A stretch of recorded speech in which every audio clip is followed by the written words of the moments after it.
Hello out there, Internet, and welcome to episode 66 of Funny Book Splatter, a horror comics podcast brought to you by HorrorTalk.com. I'm your host, James Ferguson. This week, I am happy to welcome Pornsak Pichetshote and Aaron Campbell, the writer and artist of Infidel from Image Comics. I was really excited to speak with these two, as Infidel has been an awesome read so far. It's easily one of the best horror comics in 2018. The first two issues of Infidel are available now, and issue number 3 drops on Wednesday, May 16th. Pornsak can be found on Twitter at @real_Pornsak, and Aaron can be found on Twitter at @oldmancampbell. In other news, early guest Cody Andrew Sousa has taken to Kickstarter to fund the release of the Croak trade paperback. This was one of my favorite horror comics of 2016, so you can bet that I was very quick to back this campaign. That is it for the news and updates, so let's jump into episode 66 of Funny Book Splatter with my guests, Pornsak Pichetshote and Aaron Campbell. To start us off, if you had to pitch Infidel to someone, whether you're on the convention floor or something like that, how would you describe the book to a new reader? So I tend to describe it as it's about an American Muslim woman and her multiracial neighbors, friends, who live in a building that's haunted by racist ghosts. And that's usually my quick elevator pitch. Racist ghosts is something that certainly sticks out in that pitch right there. Yeah. Like, tell me more about the racist ghosts. How racist are they? Like, is this... They are quite racist. And this is not a book that takes place like in your...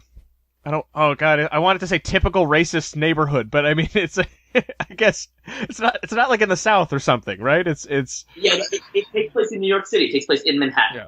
So it's very much about the ways racism and bias and xenophobia can exist even in seemingly liberal enclaves.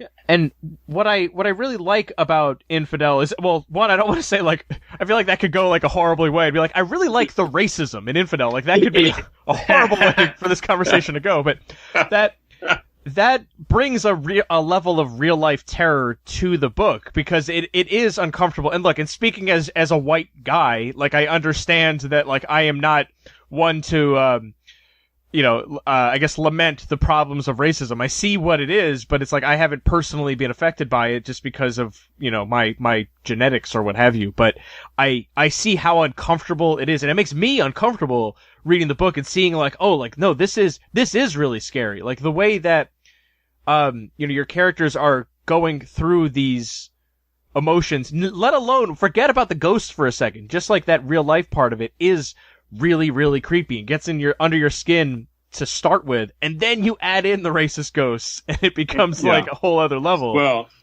a good thing to note about New York as a setting is that the racism that can exist there is pretty insidious because you never know. I mean, New York is such a huge and diverse place, and Pornsak and I both have lived there. Pornsak, I think, lived there a lot longer than I did, but we both lived there, and I'm sure we both saw it. Again, I'm a white guy too, so, I've never had to deal with these sort of firsthand kind of things directed at me.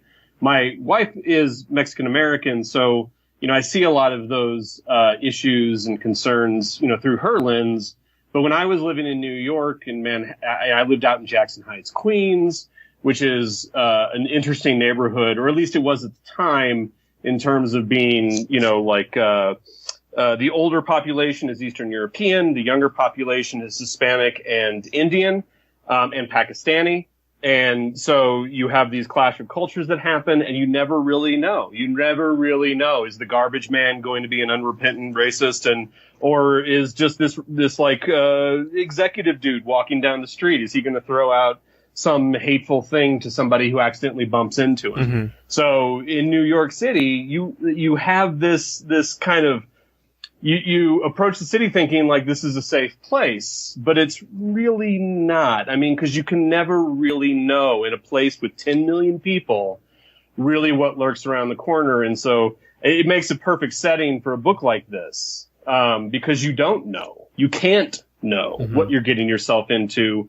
If you move into a building, you might be living next door to a crazy old shut-in who hates everyone, So Yeah. End of ramble. Yeah.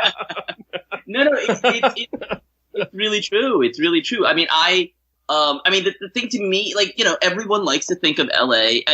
Everyone likes to think of New York as this big liberal bastion. But one of the things I feel like you have to remember is that, you know, it was after Trump was elected, there were swastikas painted on and pro-Trump graffiti painted on. I'm going to mispronounce his last name, but Adam Yauch, the Beastie Boy from the Beastie Boys memorial.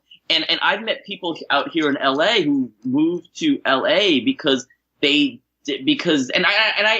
don't necessarily condone this or endorse this as well, but I was shocked to meet people who moved to LA because they couldn't stand how hostile the views to them were, you know, in terms of them being gay or liberal in New York. So, you know, I think part of it is just that, like, you know, there's a lot of different types of people living in New York, and it's such a small place.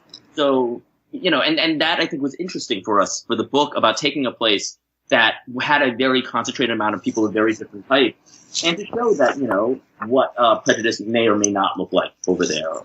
And I will also say too, like, I'm an Asian man, so, you know, the prejudice that surrounds brown people and black people is much more. Is much more of a problem than what I've had to deal with. I've certainly had my friends who I hope to see it through their eyes or empathize as much as I can. But a lot of what the book is about is sort of an opportunity and an exercise in empathy and talking to, and certainly the creative aspect of it is talking to people and trying the best you can to sort of make, to get that experience, to represent that experience as best as we can. Well, I definitely think it comes through there because there are so many moments with I forget the mother-in-law's name off the top of my head, but yeah, she has this like weird casual racism thing that you might even not notice at first, but then it's like when you look at it from that other point of view, it's like, oh no, that was totally wrong. Like the way that she said it was like, no, like it gives this alternate meaning to everything that she says. Yeah, and I think a lot of that too. It was certainly sort of an intent of the book was, you know, when you were talking about issues of race and gaslighting and all that, it's a confusing time. It's a confusing aspect, and a lot of times, even if you're at the receiving end of it, it's hard to tell if it's racism or if it's not racism or how you forgive it and all that kind of stuff. And a lot of that confusion that has to do with the topic of race and the conversation about race was very much something we wanted to set the book in. I mean, it was always with the way we look at it, it's a haunted house for the new millennium and trying to update the haunted house as much as we can. And part of that updating that haunted house is setting it in this sort of world that we're in right now where the issues of race and racism and prejudices and bias are very real and yet very confusing at the same time. So you don't really know what it is when you see it. Yeah, it's really just visceral stuff. It just hits you right in like this, like right in the heart there. But I want to make sure we spend some time talking about the ghosts too. We're not gonna totally we're not gonna solve all the prejudice and everything just yet. But yeah, it's like, and then we solved race relations all over with this little podcast. It was great. Now, this building that they live in is so. Did they know that this was up? Like, cause I mean, like, is it one just like, hey, rent is really cheap and it's really hard to find affordable housing in New York City, but I got this great deal. Who cares if people might have died here before? Like, was that like known prior to people moving into it? Yeah, I want to be careful with how much I say because I think part of that mystery is part of, you know, what fuels the book a little bit. Yeah, we could certainly cut that out or what have you. No, yeah. I mean, but I don't mind getting into it. Right. I just want to sort of be upfront. If I sound cagey, that's fine. Oh yeah. But I think it is. I think by this point, what's mentioned in the book is the fact that, you know, it's not necessarily a secret that it happened. They know that there were deaths sort of in this building, but as someone who's lived in New York, that doesn't stop me. If there's cheap rent, like hell, like, you know, it's just how cheap the rent is. I don't especially care. On the Lower East Side. Yeah, exactly. Here's a true story. I had a friend who lived in Soho for $600 a month. Wow. And yeah, one bedroom in Soho. What? Yeah, exactly. $600 a month. And the catch of it was that, the person who lived there was this artist and who had the apartment was rent controlled, and he went away sort of to the hospital, and his family wanted to keep the apartment sort of in the family kind of thing. So she had to live there. And so she couldn't change any of the furniture while she was there. And what happened was, while she was living there, the guy died, but she still couldn't change any of the furniture. But she still willfully lived there with pictures of a dead man surrounding her because it was $600 a month to live in Soho. Wow. So for $600 a month on the Lower East Side, I don't care how many people have died in that place. Yeah. See, now I wonder if Monica's if Monica's apartment in Friends, like that was her grandmother's furniture. Man, it puts a really dark spin on the whole show. Yeah. A horrible murder that happened in that building that no one ever talked about. Yeah. It explains most of like the weird dumb furniture that Joey and Chandler had, like the weird the statue of the dog and stuff like that. Right. We figured it all out. Yeah. Because Aaron, you're watching Friends reruns right now, right? I think you mentioned that. Well, we finished a while ago. Oh, okay. Yeah, we recently we rewatched Friends, and yeah, it's a very interesting show to watch nowadays. Yeah, I mean, I remember towards the end NBC getting into, like, at least in the news every so often, because it's like, can these 6 white people ever meet like anybody else? Like, yeah. Can we have one black guy show up every, just somewhere? But it's very problematic nowadays. Yeah. When Aisha Tyler came on the show, because like she was a black person on Friends. Yeah, it was a little a little too whitewashed in that case. Yeah. All right, so let's going back to these ghosts. These are Aaron, these ghosts are, I love the style of these because they really pop off the page in this like different way, and it's almost tough to describe because like they feel like almost like you like cut them out of a different book and then like put them into this one because like the style is so different that it almost feels like an entirely different like piece of work there. How did that kind of design come about? So it initially came about because I just kind of wanted to experiment with different techniques, and I've been working digitally for quite a while now, and like solely digitally, and I kind of wanted to sneak some traditional process back in and do some experimenting with that traditional process, not just like my old traditional way of drawing comics with brush and ink. I wanted to do something that was really experimental, that kind of harkened back to the 90s era of Vertigo Comics with Dave McKean, Kent Williams, John J. Muth, Bill Sienkiewicz, all those guys who were really experimenting and pushing the boundaries of the medium. And I figured, and as I was, reading the script and I was starting to kind of conceptualize the look of the book, I started to realize that there was something interesting I could play with here, which is sort of the boundary that's created by racism and hate and bigotry and anger and all of those divisive emotions and thoughts and belief systems that keep people apart.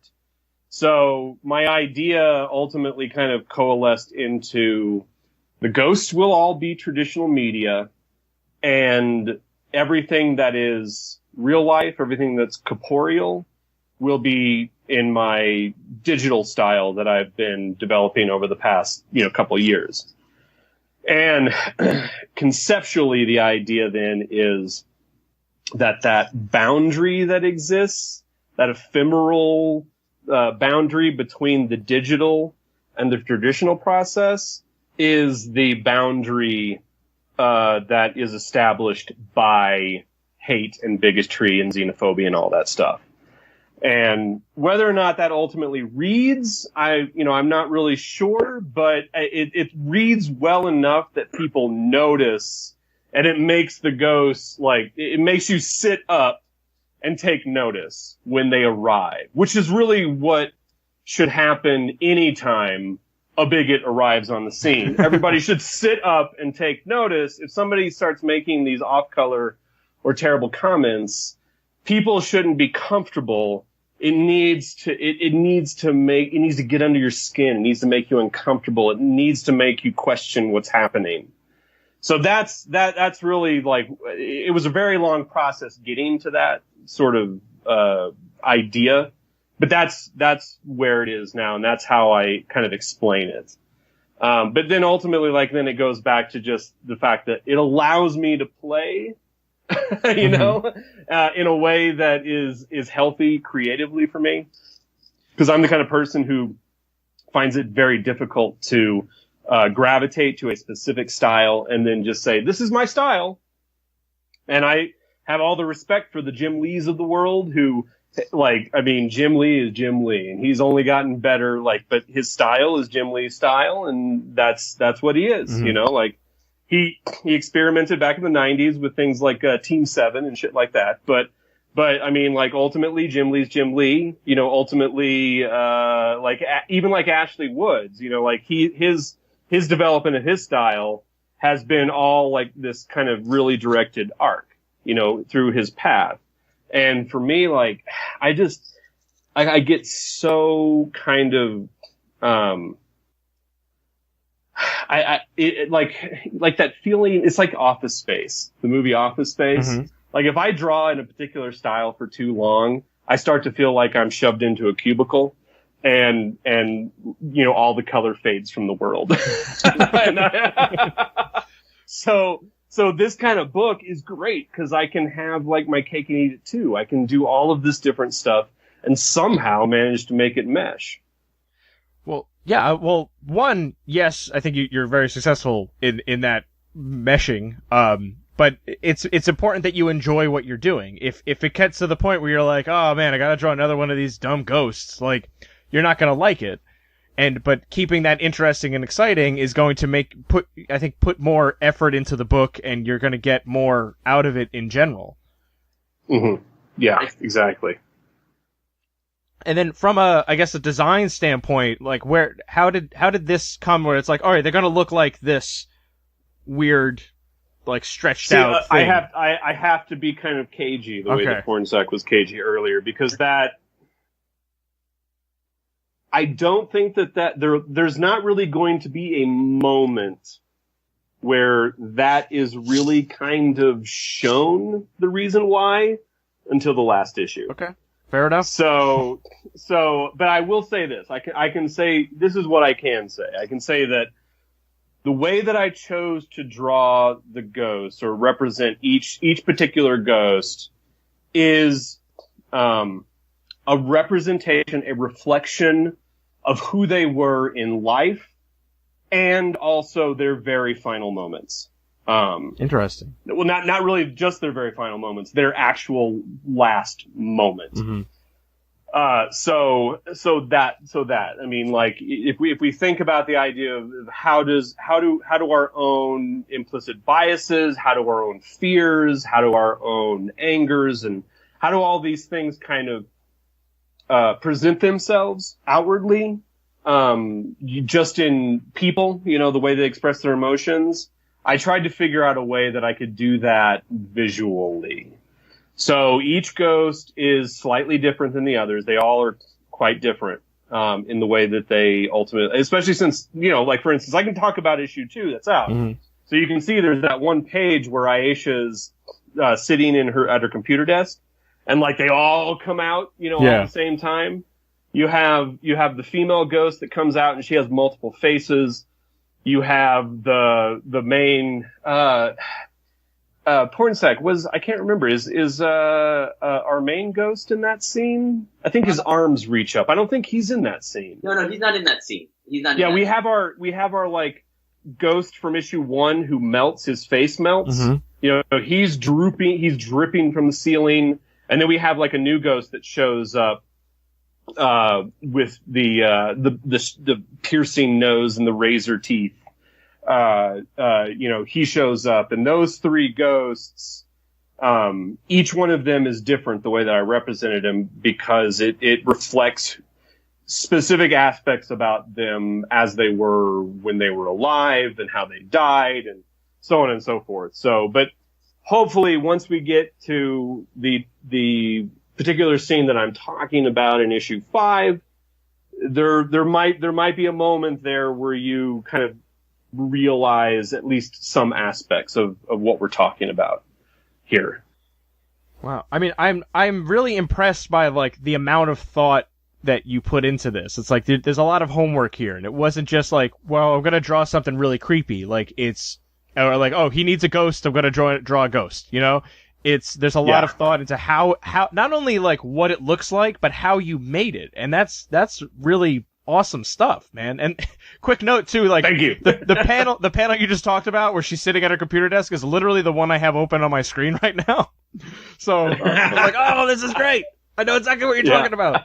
And I gotta say too that one of the things that all that sort of stuff is part of how me and Aaron and Jose create. And one of the things that's been really gratifying to see are the reviews and the readers really leading into that sort of dissecting the art and the storytelling. And with this idea, even before, I think we really intended for it to be apparent, but it feels like people are looking into the art as if there are clues in there, which is awesome. Mm-hmm. And it's such a gratifying experience to have as a storyteller. There's actually at the end of 2, as Aisha's getting dragged away, we see the ghost with the X on his arm, the one that was in the very beginning of issue 1. And we see this sequence of 3 panels where he changes and his head kind of becomes big and bulbous and droops down and his body shrivels up and becomes almost vestigial. Like that's important. That's a very important aspect about how I imagine that particular ghost and how his rage is psychically, mentally all consuming. And so that transformation of his head kind of blowing up is all about how his thoughts, his mentality has completely taken him over. So that's a really good example right there that I can just throw right out there because everybody sees it. Mm-hmm. And, ultimately that is only ever expressed visually about, his particular character. Like that's something that you have to find in it yourself. You have to draw out of the imagery. So that's another good example of sort of how I reflected who they are in life in terms of like how I depict them visually. Wow. Yeah. I mean, that sequence in particular was one, like, it's every so often I'll read a horror comic that just like you see it and you're like, I don't want to look at this, but like I have to because like it's just scaring the shit out of me.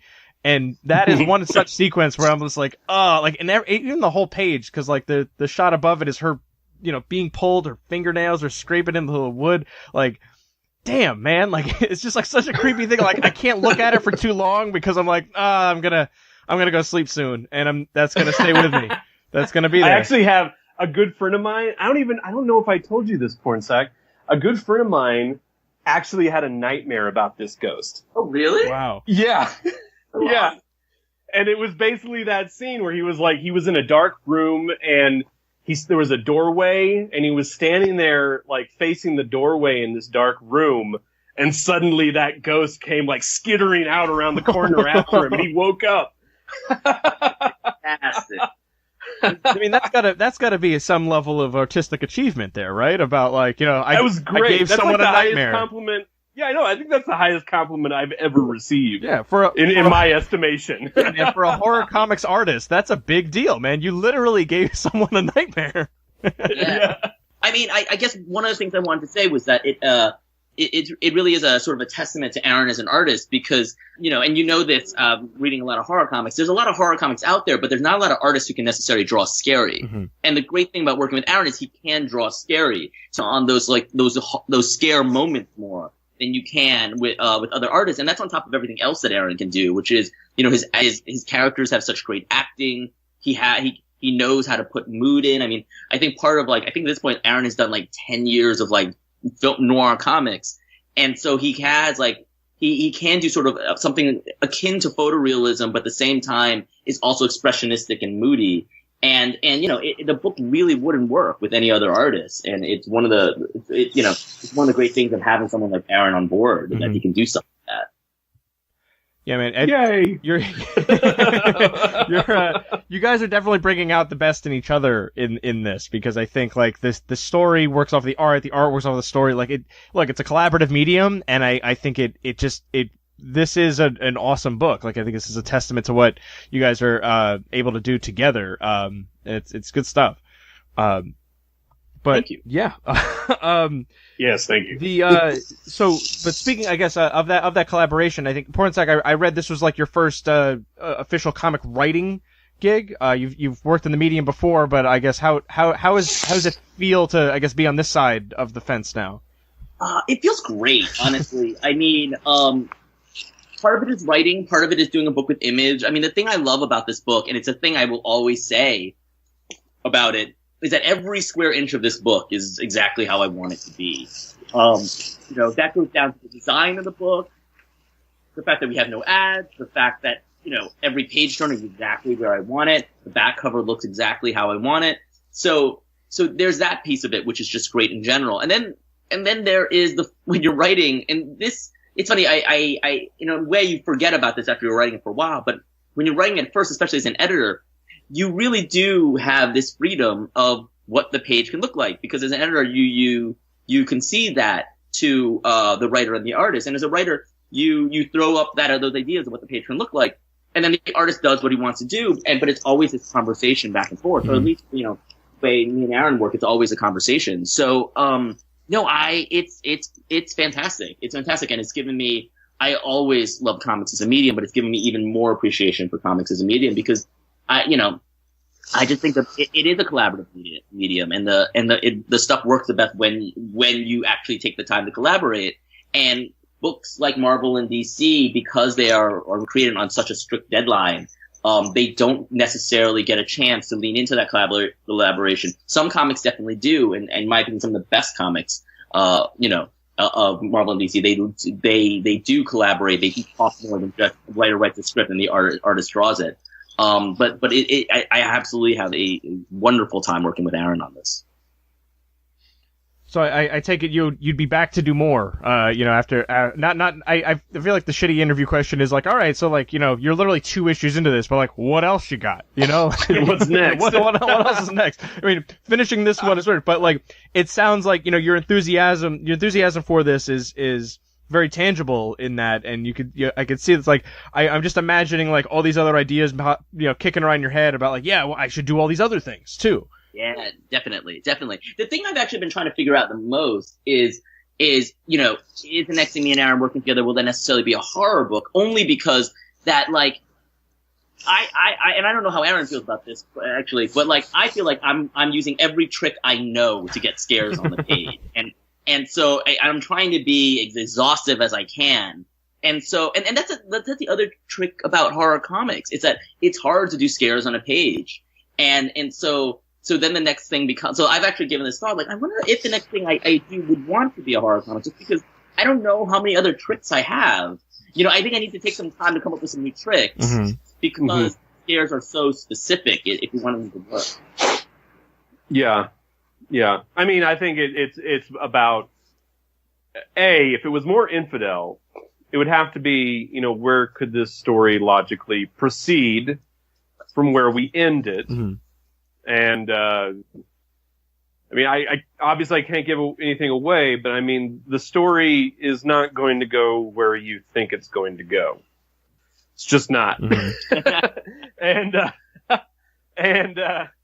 And so, like the question is like, where could we logically go with this? And if it was something other than that, then yeah, it is that question, I mean, I look at Jordan Peele and I think, like, after watching Get Out, I was like, I can't imagine Jordan Peele doing another horror property after this, because it feels like he kind of said what he wanted to say about that. Because I mean, he had such a very specific voice and a very specific moral, I guess, so to say, in Get Out, that it felt like a deeply personal story that he had brewing inside himself for a long time. But then he just announced Lovecraft Country as a TV series, which interestingly enough seems it's not a carbon copy by any means, but there are themes in Lovecraft Country that I think are even more similar to Infidel than Get Out was, because we've gotten a lot of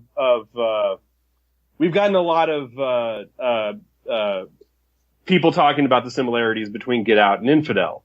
But Lovecraft Country, it's delving into his love of H.P. Lovecraft, but also his conflicted feelings about that. And I've heard a lot of interviews, in the past year, especially, surprisingly and interesting and weirdly, from Black authors who grew up loving Lovecraft and didn't realize he was a racist until, they were adults and they were well into their writing career. And then they had to come to terms with that issue of how do I reconcile the fact that one of my biggest influences is somebody who would have hated me? And so it's really interesting. You never know what's going to happen. So I think Pornsak can say that, but I think, who knows what might spark the next creative bug. But, at the same time, I'm game for just about anything so long as I can continue to experiment with the medium of visual storytelling. Because I think I'm starting to slowly recognize that that's where my strengths kind of lie, is when I have some latitude in the way that I can tell the story visually.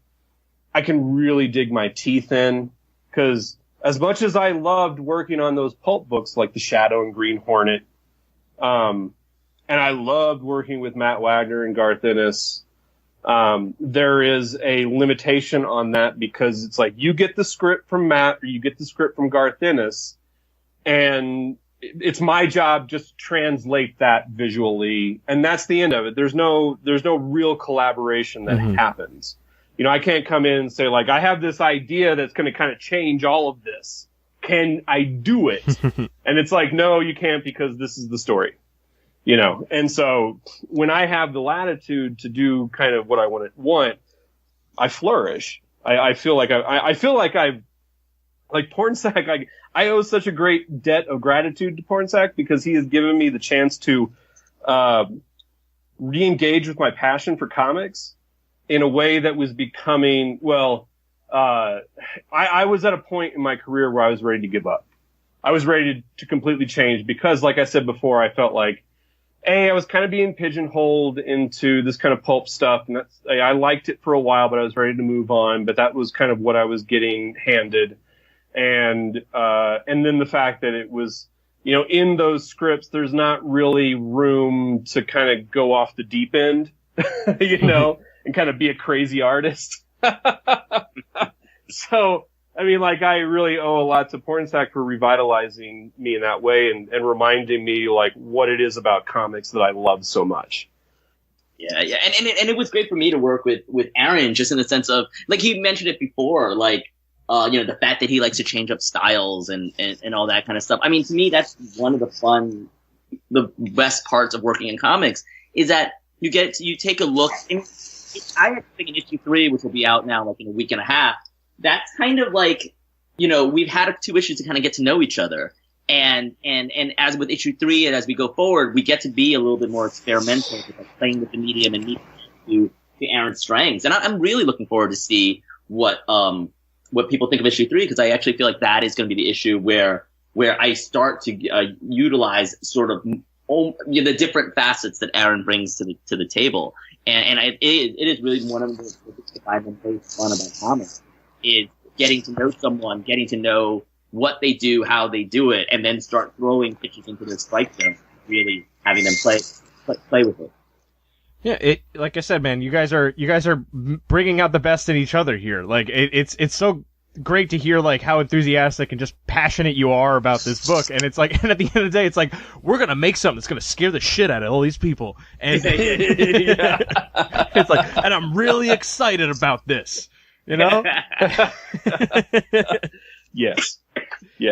And that's the ultimate goal. Like it's about scaring the shit out of people, like legitimately scaring people, and then also legitimately making people like think and consider. Because now here's something that we've all found, me, Pornsak, Jose, we've all found like incredibly interesting and intriguing is, well, for the most part, like 98% of the reviews have been glowing. Mm-hmm. But there's been this like little handful, and it's all on YouTube. It's funny. It's all on YouTube that we've seen these videos from your like Gamergate people and your, you know, like, and bleep their name because I don't want to give them I don't want to give them a bump.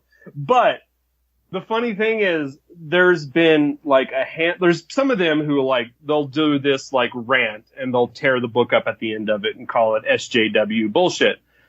But then there's been a couple of people who are historically against all of that, and they get through the first issue and they're like, I'm gonna read the next one because I really don't know what to think. Mm-hmm. And we're like, the whole time they're like, you can hear them struggling with their conscience. You know, like I want to hate it, but I can't. For some reason, I can't, and I don't know why. See, that was going to be one of my questions was like, how has the response been? But like, I'm glad to hear that it's overly positive. But like, yeah, that last, because like there is that, you know, because just of the nature of the world right now, there is a whole contingent of people that should hate this book just because, like, not without even reading it, would hate this book. It's like, oh, your main character isn't a white guy named Chris. Fuck this book, you know? Like, But that's like, but it stands on its merits that like it sounds like it's breaking through to like those barriers. And like, but I don't look. It's like giving like an anti-vaxxer person like, hey, here's a vaccine, but it's for a vaccine for autism. What are you gonna do now? You know, your move. Yeah. Fascinating. You know, the response has been uniformly great. And one of the interesting things is I feel like for the more deeply conservative, more alt-right sort of aspects of it, it's been a fascinating thing. I feel like we hear more about bloggers talking about them than we actually hear from them. Mm-hmm. And that might be a sign of like the world and the phenomenon. The most interesting thing has been, people where it seems like maybe our politics don't agree, who end up liking the book and trying to process how that might, interact with their politics. It has been really, really, really interesting. Yeah. Yeah, I mean, like, at the end of the day, you're teaching someone something by that point. Like, that's even crazy. It's like, you know, you set out to make a horror comic, that's great, but like, you also have this additional layer of meaning on top of it, and now it's like, oh, like, you got through to someone, like, in 2018? Yeah. Like, how? Yeah. How is that possible? You possibly changed someone's mind? There's an important thread that runs through the comic about implicit bias. And it's not just about, like, calling out white people and their implicit bias that they have, like Leslie's implicit bias, when she clutches her purse in the subway. Mm-hmm. That is a thing that I guarantee Pornsak has seen. I've seen it a million times in New York on the subway. It happens. And there's so many of those people because, you know, like, Leslie is your kind of archetypal 1960s, you know, like hippie, you know, kind of like feminist woman who became, you know, like she grew up through that whole era and now she's in a completely different, like, society than what she was in then. And the entire parameters of what was considered liberal then have completely changed now. And so, no character in this book is a stereotype. Like, no one is like, oh, the evil white person, or oh, the perfect, angel, liberal. Like, none of the characters are that. Every character is completely complex. Every character has their flaws. Every character has their benefits. And so I think that's something that's being recognized, especially, is that, well, this isn't the, like, I think a lot of times when you have these alt-right people calling out SJW, Mm-hmm. I think that what they're calling out is a flatness to characterization, which that's the only aspect of that entire thing that I will agree that there has become a trend, that there is this idea that all people in the South are evil and all people in the North are good and all liberals are good and all conservatives are bad. And, like, that's not the case. I mean, like I come from a family in Southeast Missouri who are incredibly conservative, and they all have their biases, and some of them are outright racists, but there are aspects to their character that are redemptive and are approachable. And, for instance, my wife, I said my wife is Mexican American, and that my family the first time that we ever went and visited my family down there after my grandfather passed away, I was so paranoid and worried about the reception that my wife was going to receive. And everybody just it's like, as long as like people are given a chance to kind of like bridge a gap, Mm-hmm. and put that kind of ignorance aside and get to know a person on their own terms, you can often create bridges that you never expected to be able to create to begin with. And if you can remain open and you can remain accepting and non-judgmental, it does a lot in terms of bridging those gaps. And I think that's one of the biggest issues that we see nowadays, is like, people are becoming so stalwart in their positions and their refusal to accept that there might be something redemptive or worthwhile in the other side, that it is creating a barrier that is what's dangerous. It's one of the great dangers, more so than just Trumpism. Mm-hmm. It's really about like this idea that people refuse to accept that other people are people, and they're humans, and they're complex, and they have lives, and they have hopes and dreams, they have complexities, and they have like ignorances, but they also have intelligences, like all of this stuff. And like, these are the things that are highlighted in the book. And I think it's impossible for anyone to like really sit down and read it like deeply, consider it, put yourself aside, consider it, and not come away saying like, this is not what I expected. I mean, I think the intent of the book too, definitely, is to wade into these, to wade into sort of all this confusion, and kind of to in a certain sense firmly come on the side of I don't know, and partly because we don't, and also partly because it's scarier that way. Yeah. And and just sort of living in that space. And I think one of the things we've been grateful to find is that the readership connects with that. Yeah, it's incredible stuff, and I think that it's kind of like a book that we need now. Like, I don't know that this book would have had the same impacts, 10 years ago, 20 years ago, than it does right now, because like and I'm not saying like, you sat there and you're like, what's hot right now? Racism. Like, a book about racism. What do you like? What do you like, Pornsak? I like racism. Let's write a story about racism. Like big mogul somewhere there's like, kid, you gotta get yourself into this racism. Yeah. It's flying off the shelf. Yeah. I can't, yeah. Man, but although like in equal measure, when Aaron's talking, I'm just like, when he's saying, "Oh, these aren't stereotypes," I'm just like, "Yeah, this ain't your daddy's racist. This is an entirely new one." Right. Yeah. The one thing I will say is that what's funny is the themes of this book. feel like, because the idea for this book happened in like a year after Obama came into office, and because it was something I felt like we needed to talk about, and so I think that the themes of these books have been getting increasingly more relevant with every year, and I think what's happened recently is I actually think that with everything that's happened, things are more polarized, and so the specific texture of how the conversation is framed is that has shaped how the specific texture of how this conversation is framed. But I do think this story, had it been published 6 years ago, it would have had a different type of punch, but it would still have had a punch, which is, I guess, my really long way of sort of saying that racism never goes out of style. But I mean, like, as much as I hate to say it, because we started working on this, we had finished the pitch, the first 8 pages of the first issue, before the election.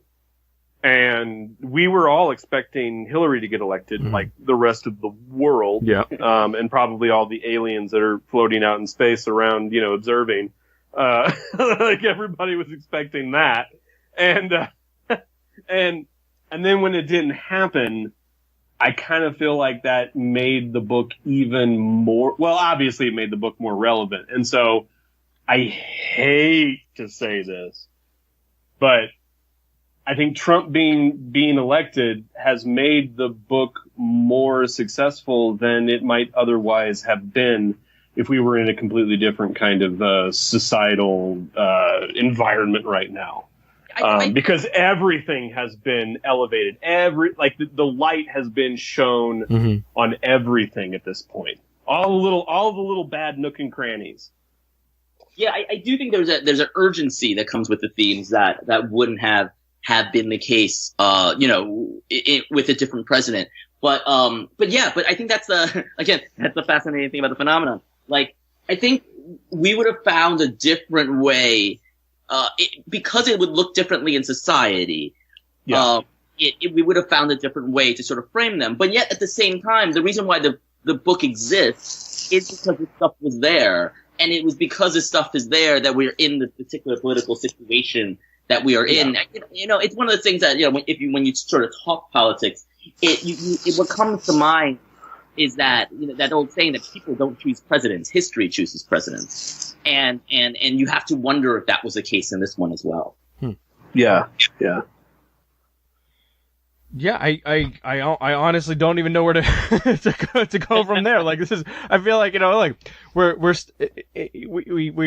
covering a lot in terms of like, the race element of this because it is important to it, but like, this is still a really creepy book on multiple levels, and it's something that it's like you really have to read it. Like, and I know, like, it sounds like such a lame thing, just go out and buy this book, but like, it does speak to like everyone in a different way, and I feel like it can be an eye-opening experience, and it could be for some folks to look at this and go like, yeah, like, I know exactly where this is coming from, and holy shit, there's ghosts that feed off of racism. Like, it's kind of fucked up, Yeah. Totally. How long is the series planned for? 5 issues. Okay. All right, so and I am actually working on the last issue right now. That's very much looking forward to it, because like, this is a book I don't know where it's going to go, and that unpredictable nature makes it more exciting because you guys had mentioned before like how horror comics are difficult. I know Pornsak, you said like, well, you're concerned if you don't have those tricks, but I think there are, one of the benefits of this particular genre is that there are so many facets to it, and this Infidel speaks to one of my personal favorite elements of the genre, and that like this kind of thing that kind of like slowly creeps up on you, and then you kind of like rip off the Band-Aid, so to speak, with the fucking insane monster, like demonic ghosts that pop out, where it's like, I wasn't fully prepared for this, and then all of a sudden you turn the page, and then it's there, and it's in your face, and it's like, I've been lured into this false sense of security, and then everything's okay, and then, oh, holy shit, no, nothing is okay, everything is wrong, everything is horrible right now, and it's terrifying, and that's the kind of thing, like, you can't do a jump scare in a comic, but something like that page turn is something that can elicit that reaction where you're just like, oh shit, like, you know, and that's the kind of reaction I had when reading this book. Is like, I'm going through it and like, oh god, like why is that there? Where did that come from? Was not like, I did not see it coming at all. It's just, there it is. And that, well, you know, I know you called it like tricks, but like, that's something that like, that feeling that like, something's gonna come. Like, it's almost like a Jack in the Box where it's like, it's gonna come sooner or later. Like, I know it's gonna happen. I know sooner or later this thing's gonna pop out and scare the shit out of me. I don't know when it's gonna happen, but you're so invested in these characters because, you know, you've done this homework. These feel like real people that have gone through real situations. Yeah. And then when you put them through something just completely mind-blowingly terrifying, like, that makes for such a more physical reaction, I think. Yeah, it is definitely one of the quote-unquote tricks that it's always a good one to go to, and it worked, and it's always almost surprising how well it works, is that once you relate to the character, you really let your guard down. Mm-hmm. Once if you watch them just sort of human, you really let your guard down, and so when the horror kicks in, it becomes very effective. Yeah, you're kind of following their lives more. Go ahead, I'm sorry. No, I was just going to say that is, you know, that's one of the things that, like, good horror does correctly, is they don't telegraph the scares, because so often it's like you can see it coming a mile away when everybody like you're in a horror movie and everybody is like having such a great time and everything's perfect and you're like, this isn't gonna last. Like, mm-hmm. you see it coming, it's not gonna last. Yeah. So it's all about like trying to find those moments where you don't expect. You know, you don't expect the horror. It should never happen when you expect it to happen. It should always be, I don't want to just say unexpected, but it should always, when the horror happens, you should be feeling relaxed. Mm-hmm. Because if you are relaxed and you are just kind of trucking along, you know, everything's good to go. And then suddenly it shifts. That's the best time to grab. And it's when you are most emotionally susceptible. So, and that's one thing that we have tried very hard to make sure happens. But at the same time, there's another aspect of horror that is incredibly important, which is the slow psychological build. You know, that sense of existential dread. That just, you expect it, but it's not coming. And so you end up like gripping the seat mm-hmm. tighter, or like your knee, cause you're like, when is it gonna happen? It's supposed to be fucking happening already and it hasn't happened yet and I just feel awful, you know? And then finally it does and you're like, oh, and it's taken all of your emotions and it's tied them up into a knot. And then suddenly it takes that knot and it just tears it to shreds. And then there's a release, but that release isn't necessarily satisfying in terms of like, now I'm relaxed. It's more like, now you just sit there and you're just kind of shaky for a while. Mm-hmm. Yeah. Yeah, I mean, that's the kind of reaction I think that comes with this book, and it's definitely a solid read. So I'm very much looking forward to where this where you guys take this story next. I mean, look, issue 3 comes out next week, May 16th. So and I'm sure you can still track down issues, the first 2 issues, but otherwise, Comixology has them as well. But to kind of wrap up, guys, where are the best places to find you online? I am at real_Pornsak on Twitter, and that's pretty much the best place to find me. I think. Everyone tells me we should start an Instagram for the book or for each of us, and that's when I get tired. Yeah, I'm on Twitter at Old Man Campbell, like old man but no D. Mm-hmm. Old Man Campbell. Mm-hmm. And then you can also find me. I'm active on Twitter. I'm active on Facebook. On Facebook, I think my page is Aaron Campbell Arts. But I'm easy to find if you just, like do a search for my name. And then, yeah, I have an Instagram account that I haven't, updated for a year or two. And I didn't know that. yeah, I've been meaning to. I've been meaning to get back on there and like actually start engaging, but at the same time, it's like, why do I have all? Why do I need all of these different things? Well, you could probably set up. We'll talk after, but there's ways that you could set that up to just auto post to Instagram if you really feel like you got to cover those things. That would be. I've never figured that out. All right. So look, guys. Again, Infidel #3 out on May 16th. Middle of the 5-issue series from Image Comics. Definitely well worth checking out. That is it for this episode of Fun Ogre Splatter. I have been James Ferguson and my guests Pornsak Pichetshote and Aaron Campbell. You've been listening to Funny Books Splatter, a horror comics podcast brought to you by HorrorTalk.com. We've been bringing you the best in horror since 2002. In addition to comics, we cover movies, TV shows, books, and video games. We've got news, reviews, guest features, interviews, unboxing videos, and much more. Be sure to sign up to Steve's Deals newsletter to increase your horror collection without breaking the bank. Check us out at HorrorTalk.com and at HorrorTalk on Twitter.